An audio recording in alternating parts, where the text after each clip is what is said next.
Вака да ви кажам, за Тони имаме доставено до судот адреса на живење по лична карта каде што живее и адреса на престојување. Кај биле од судот, стварно не можам да знам, оти нити ни беше дозволено, нити ми беше дозволено да прашам. Тони не бега, значи нема уредна достава, ви тврдам, доколку има уредна достава од страна на судот, Тони би се појавил на судење.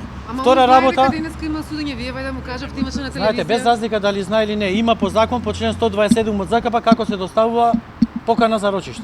Тој законски услов за доставување на покана не е испочитуван, тврдам. Меѓутоа и стварно, повторно се оди со прекршување на постапката, се дава директно стражарно приведување за Тони утре, а немаат уредна достава и доказ за уредна достава од судот. Не е доказ само да појде доставувачот до врата и да напише дека Тони Трајковски не му отворил врата. Зошто вие лично не го известивте? Јас не сум доставувач. Го известила, он сакал по законска процедура. Јас доставувач не сум, јас сум негов бранител, значи немам обврска да го известувам. Јас го известив, му кажав, Тони кажа немам уредна покана добија.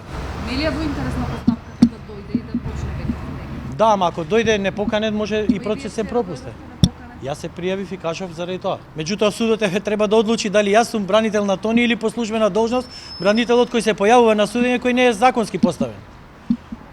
И тоа судот не го одлучува.